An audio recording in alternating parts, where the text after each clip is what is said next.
Assalamualaikum warahmatullahi wabarakatuh. Alhamdulillahirabbil alamin.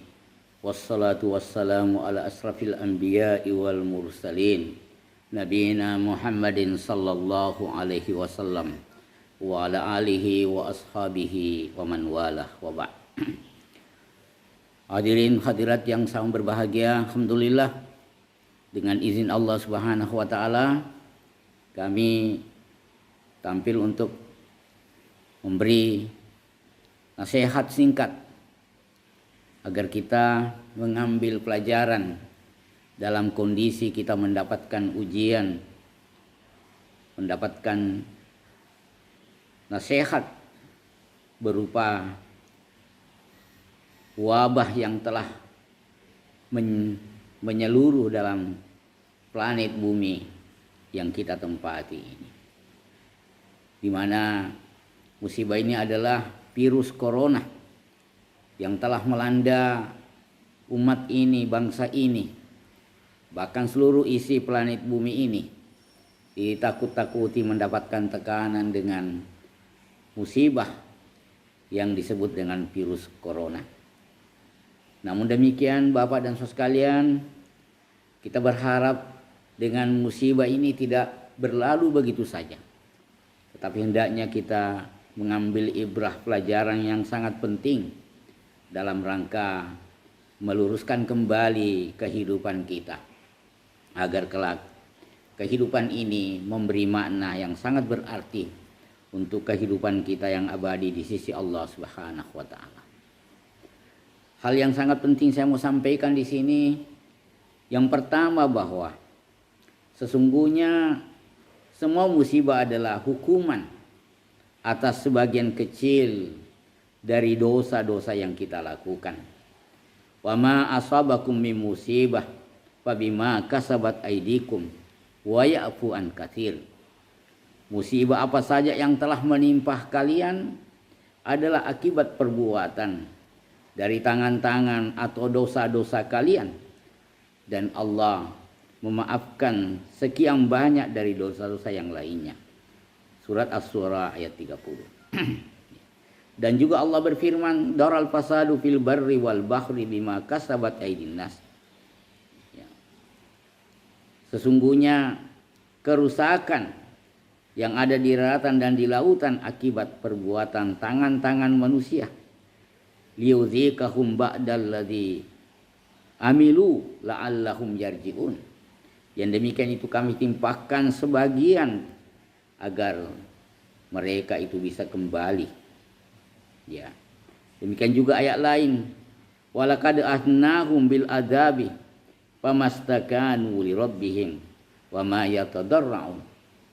Saya sudah timpakan kepada mereka azab terhadap mereka, namun mereka tetap saja ya di antara mereka tidak merendahkan diri kepada Rabb-nya, kepada Allah Subhanahu wa taala.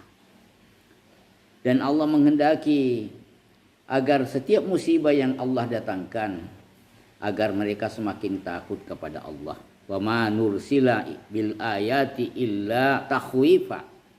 Tidaklah kami mengutus ya utusan-utusan kami berupa ancaman, berupa musibah, illa takhwifa, agar mereka semakin takut kepada Allah Subhanahu wa taala. Di ayat lain, agar mereka la'allahum yarji'un wa la'allahum yatadarra'un, agar mereka bisa kembali kepada Allah dan agar mereka semakin tunduk takut kepada Allah Subhanahu wa taala. Hadirin hadirat kaum muslimin muslimat yang sama berbahagia.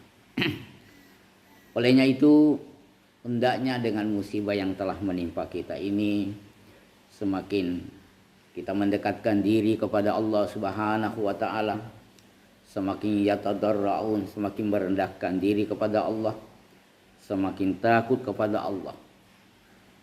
Yang saya ingatkan yang kedua, bahwa khawatir saya jika dengan musibah ini kita lebih takut kepada musibah tapi tidak meningkatkan rasa takut kepada Allah Subhanahu wa taala.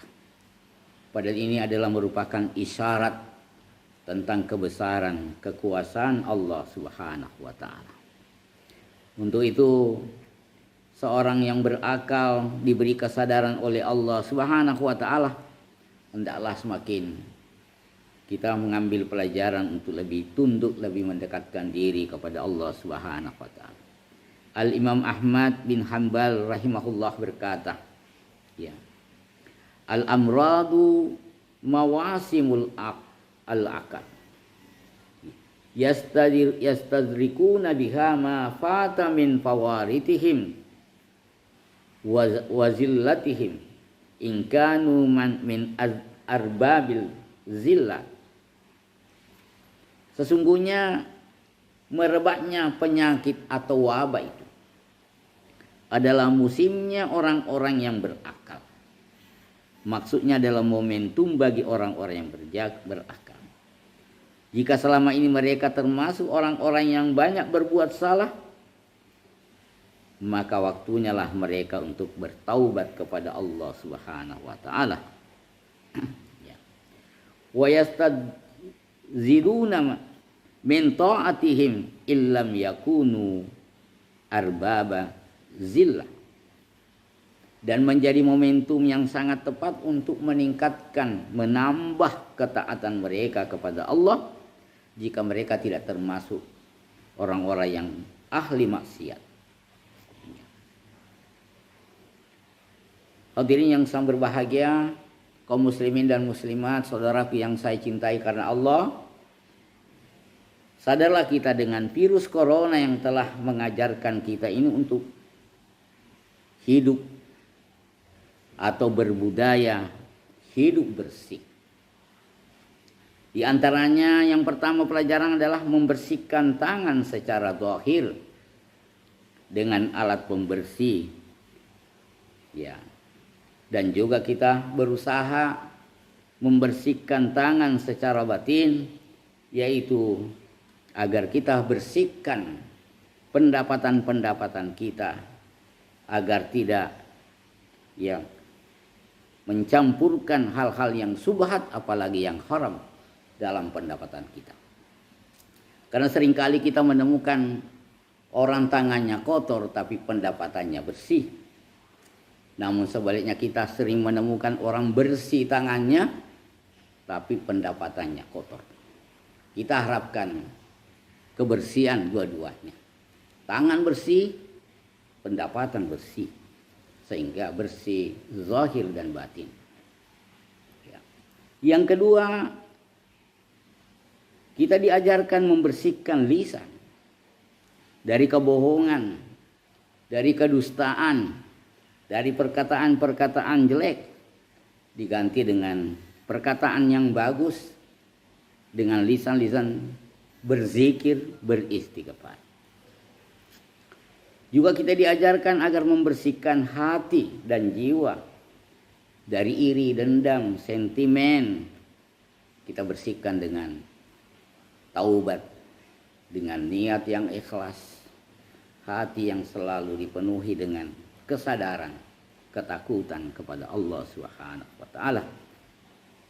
Dan yang keempat, hendaknya kita budayakan membersihkan harta kita dari jiwa yang tamat, rakus, dengan sabun zakat, infak dan sedekah. Semoga dengan demikian, insya Allah, semoga penyakit ini akan diangkat oleh Allah dan diselamatkan kita dari penyakit ini, sehingga kita insya Allah, semoga kita bisa berRamadan dengan tenang, dengan penuh kehusyuan. Kita kembali ke rumah Allah Subhanahu wa taala. Karena penyakit ini seolah-olah kita diusir dari rumah-rumah Allah Subhanahu wa taala. Semoga penyakit ini kita sudah diajarkan untuk mengambil jarak dengan makhluk Allah yang lain agar kita lebih dekat dengan Allah Subhanahu wa taala. Yang selama ini mungkin kita selalu menggantungkan harapan kepada makhluknya, lupa menggantungkan harapan kepada Allah Subhanahu wa taala. Untuk itulah saatnya kita kembali kepada Allah Subhanahu wa taala.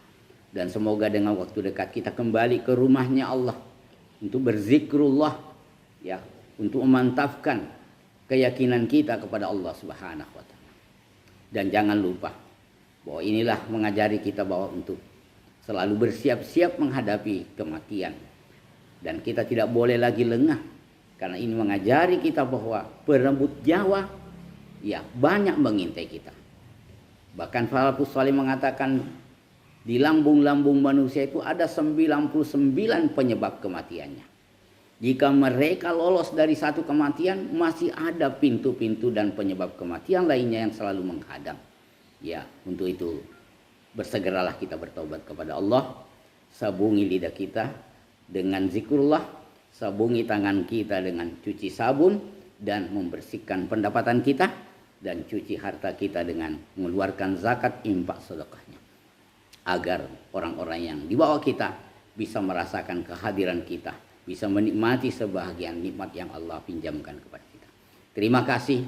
Semoga ini menjadi nasihat buat saya, buat keluarga saya, dan buat kita semua, agar kita bisa terangkat, dibebaskan oleh Allah dari musibah ini, untuk kemudian kita mengisi hari-hari kita dengan penuh makna untuk persiapan kehidupan berikutnya.